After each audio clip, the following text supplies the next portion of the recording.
भाई देखने वाले सारे समझ गए होंगे कि भाई ने 4 चरणों के अंदर आपकी वन रैंक वन पेंशन की पूरी समस्या का समाधान कर दिया है। ठीक है,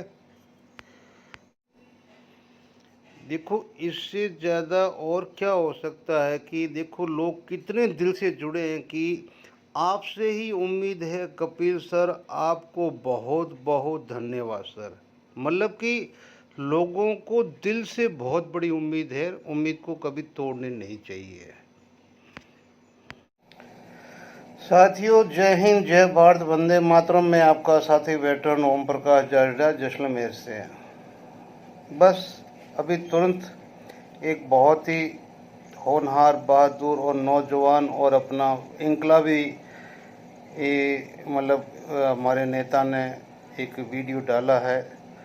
और वन रैंक वन पेंशन का जिस तरह से उसने मतलब सरलीकरण किया है, उस सरलीकरण के हिसाब से तो भाई मुझे नहीं लगता कि वो दिन दूर है कि अभी आपको ये नहीं मिलेगा, ये आपको 100% मिलेगा। लेकिन जैसे उस भाई ने ये 4 उंगली यूज की है, जिसमें बोले ये सिपाही हवालदार है, ये जेसीओ नायकदार से ऑनरी कैप्टन है, ये अधिकारी पूरे के पूरे ही है, और ये है जो अपना सरकार का नेता है। अब आपने देखा होगा तो वो समझ ही गया कि भी ये वाले इनके ऊपर डिपेंड है, ये इनके ऊपर डिपेंड है, ये इनके ऊपर डिपेंड है। यानी कि हवालदार जेसीओ है, हवालदार तक है, सिपाही से हवालदार तक है, वो डिपेंड है जेसीओ के ऊपर, ऑनरी वाले तक। ये लोग डिपेंड है जेसीओ ऑनरी वाले तक, ऑनरी तक जितने भी नायकदार से, ये अधिकारी के ऊपर है। और ये अधिकारी सारे के सारे डिपेंड किसके ऊपर है? नेता के ऊपर है। तो इन्होंने यही बताया कि भी इन 4 चरणों को किस तरह से सरलीकरण करके आप पास करो, जिसके अंदर मजबूत स्तंभ इन्होंने इसको बताया है, जेसीओ जवान वाले को। लेकिन अभी यहाँ पर मैं आपको एक बात बताता हूँ कि जहाँ पर ये जो आदमी है ना, जवान से हवलदार तक, इनको क्योंकि सेना की स्ट्रेंथ इनसे बनती है, कमांड इस पे होती है, इस पे नहीं होती, इस पे नहीं होती है, कमांड पूरी इस पे होती है। सेना इसको बोलते हैं, ठीक है ना। ये बाद में स्टाफ में चले जाते हैं, कमांड या जो भी है उसमें चले जाते हैं। सेना का पूरा जो अस्तित्व है वो ये है। तो जब पूरी सेना का अस्तित्व ये है तो मैं इनको कभी दूध पीते हुए या दूध पीते वाले मुंह से बच्चे नहीं बोलूँगा कि भी दूध पीते मुंह वाले बच्चे हैं, नहीं, ये बहुत ज्ञानी है, ठीक है ना। क्योंकि जो इन्होंने फिजिकल में इन्होंने देखा है वो इन्होंने नहीं देखा है, ठीक है ना। और ये जो करते आए हैं, यही तो ये करते आए हैं। लेकिन अब मैं आपको इन चारों को उल्टा लेके जाता हूं।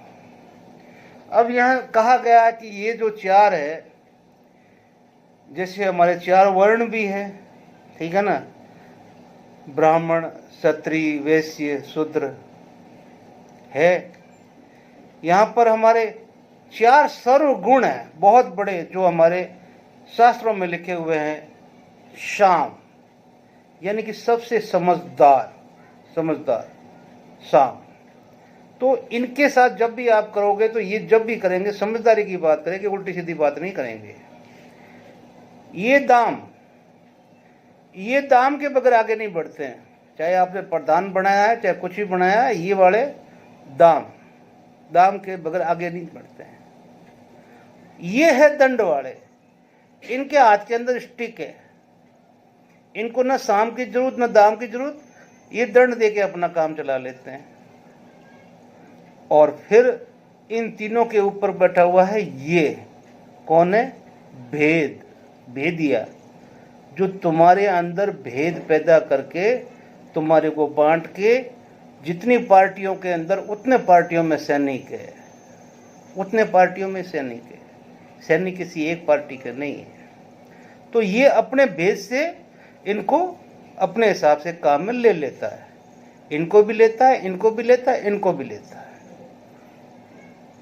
तो ये हमेशा ही ऊपर ही रहता है, नीचे नहीं आता है। अब इसमें जो भाई ने बोला कि अगर ये खड़ा हो जाए तो रामलीला मैदान छोटा पड़ जाए, लेकिन इसकी मजबूरी है कि जिस दिन ये स्टार लगाता है ऑनरी आने तक भी इसको हमेशा यस सर के सिवा आगे इनको कोई बोलने का अधिकार नहीं है, ऑन सर्विस। ठीक है, फिर ये तो पेंशन आ गया तो फिर ये शामिल हो गए इनके साथ में, इन्होंने इनको यस सर शुरू कर दिया, तो ये भी तो हो गए ना भी, अब तो हमें भी यहाँ सिविल में आके यस सर लोग बोल रहे हैं। तो इनकी जो यस सर है, इनके थ्रू यस सर यहाँ पहुँच गई। अब ये पहले भी जो आदेश देते थे वो इनके द्वारा इनके पास जाता था, आज भी जो ये आदेश देते हैं इनके द्वारा इनके पास जाता है। आज हिंदुस्तान के अंदर दो भागों में बटे हुए सैनिक, क्यों कि 50% से ज़्यादा बंदे अधिकारियों के अंडर में, लीग के अंडर में काम कर रहे हैं। जवान जेसीओ वो उनको नहीं छोड़ रहे, उनको पता है लीग के जो अधिकारी है, हमारे जनरल वगैरह जो कुछ भी है, वो ही हमें न्याय दिला सकते हैं, बाकी हमारे को ये कुछ नहीं कर सकते। तो ये भी इनके भरोसे, ये भी इनके भरोसे, इनके भरोसे सभी है। अब लीग में कौन है? ये है इनके साथ में। अब आप बोलते हो अरे 28 लाख हमारे साथ में, कहाँ भाई, 50% तो लीग में चले गए, अब बाकी बचे वो अपनी अपनी पार्टियों में चले गए भाई, पर आपके साथ में कहाँ रह गए? तो अब जो ये हमारा बंदा है मास्टर जी, तो इसने बहुत पते की बात कही है भाई। कल का वीडियो, परसों के वीडियो में भी इन्होंने कहा है कि भाई आप ये जो इनको है ना, इनको आप छोड़ दो, अभी इनको साइड कर दो, क्योंकि इनमें जो ऑनरी वाले वो तो 1500-500 ले रहे हैं, सब कुछ लेके आए हैं, इनको कोई तकलीफ नहीं है। और जेसीयू जो है इनको भी कोई तकलीफ नहीं है, और बहुत पेंशन आती है, 60-70 हज़ार रुपये, कोई प्रॉब्लम नहीं। प्रॉब्लम है तो यहाँ पर है सिर्फ ओनली, ठीक है ना। तो भाई अब जो आपका जो मास्टर टीचर जो बात बोल रहा है इन चारों की, तो साम दाम दंड भेद का वो सबसे बड़ा मास्टर है अभी आज के हिंदुस्तान के अंदर, उसके जैसा साम दाम दंड भेद। क्यों कि 10 साल के अंदर उसको यूज करते हुए अगर अच्छा होता तो प्रगट सिंह साहब अच्छा नहीं होता। वो जो 95 साल का प्रगट सिंह साहब, जिनके पीछे इनकी पूरी जिंदगी थी, जिनका एक कहा हुआ इनके लिए पत्थर की लकीर थी, वो प्रगट सिंह आज कहाँ है कोई नहीं जानता है। जिस साबका के बल पे ये थे भाई साहब, वो साबका कहाँ है ये भी कुछ पता नहीं। और दूसरी बात, इनके पास में जितनी एजुकेशन है भाई, उतनी एजुकेशन भी किसी के पास नहीं है। कि इन्होंने पिछली एक बार दावा कर दिया था कि भैया मैं सीडीएस बनने की काबिलियत रखता हूँ, और बिल्कुल सही है। मैंने पिछले 15 साल में, बस 15 महीने के अंदर जो देखा है, क्लोजली देखा है, इस बंदे के अंदर सर्वगुण संपन्न बंदा है तो ये एक है। अगर हम एक का जाप करना शुरू कर दें तो हमेशा ही अपना काम हो जाता है। अब हम पड़े बिखरे हुए, कोई लीग के अंदर है, कोई कहीं है, कोई जेसीयू के पीछे है, कोई अफसर के पीछे है, कोई जवान के पीछे है। तो आपको अभी ये सारे इधर वाले छोड़ दो, आप इनको चाहिए कि दूध पीते हुए बच्चे मत बनो, और जो ये मास्टर जी कह रहे हैं इन मास्टर जी के पीछे लग जाओ, क्योंकि ये जो बोल रहे हैं ना, कम तो आप ही को मिल रही है और तो किसी को मिल नहीं रही है। जेसीयू को बहुत मिलती है, अफसरों को तो बहुत ही ज़्यादा मिल गई है, अब रह तो आप ही गए हो। तो मैं भी ये कहता हूँ कि आप इस मास्टर जी को अब मत छोड़ो। इसकी वीडियो भी आजकल बहुत कम चलने शुरू हो गए हैं, ये आप लोगों की बहुत बहुत गलत बात है।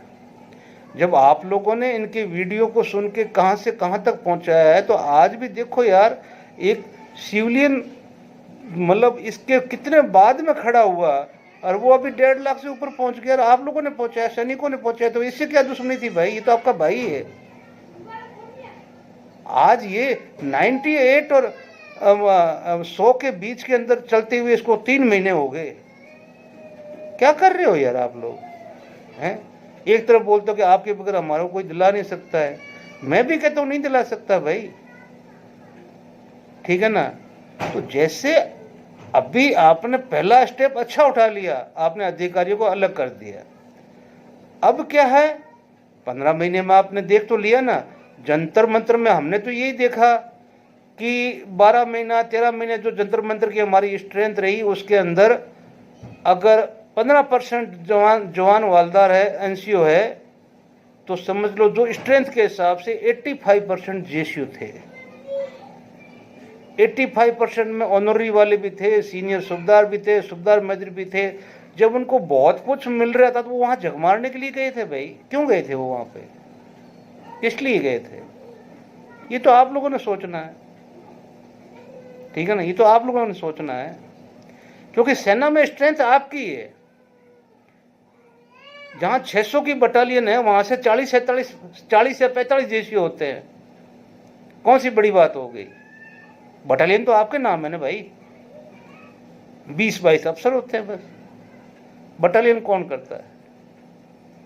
सीएचएम हेड होता है आपका। तो ये जो सीएचएम है आपका, आप छोड़ो अभी इनको।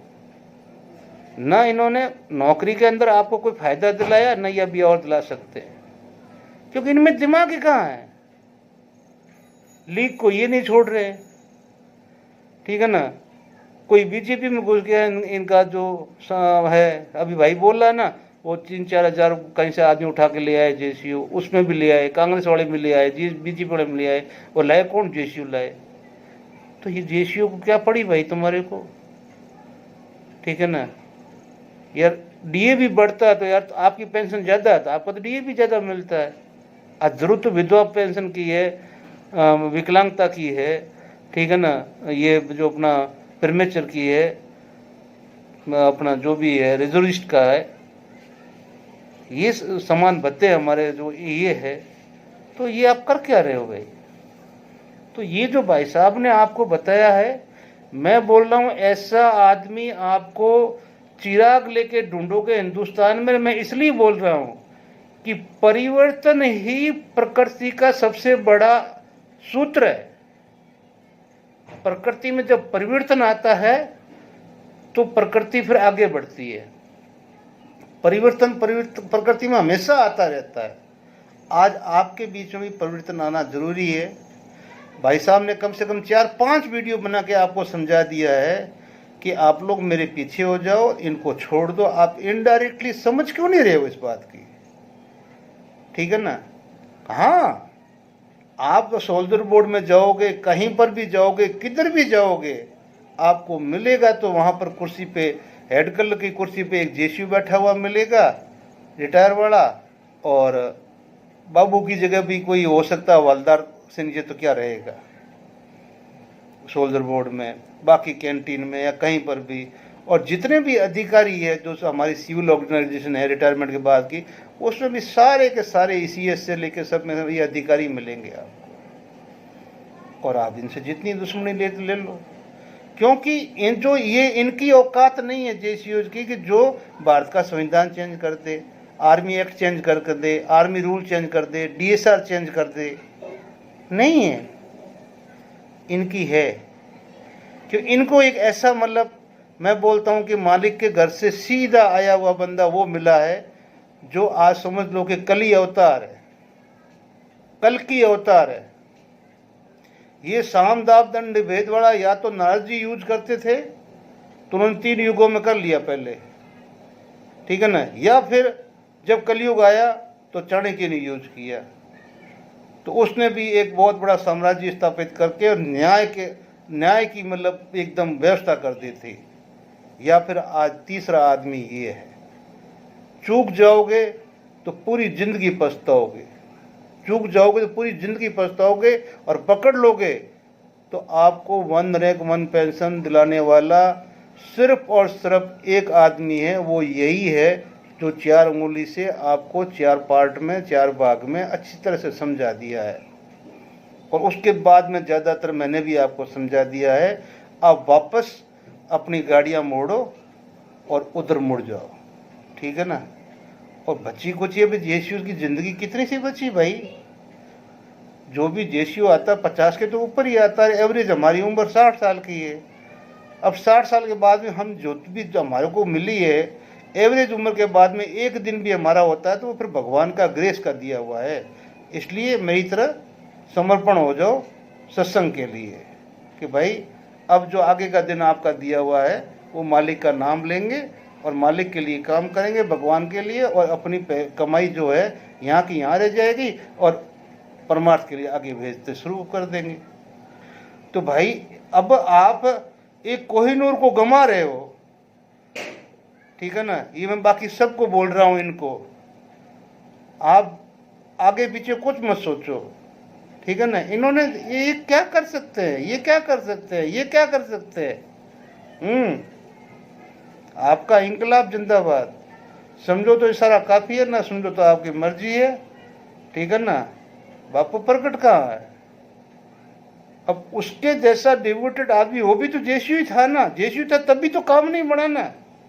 अगर बापू प्रकट सुबह अगर सिपाही होता ना तो कभी का काम बन जाता, हवलदार होता तो भी बन जाता। इसलिए जितने भी जेसीयू जे वो सारे के सारे इस्तीफे दे के संगठन संभला दे एनसीयूज को, और हमारा काम अपना बैग उठाओ, ये जहाँ कॉल करे वहाँ लेके पहुँच जाओ। क्या लगता है अपने को।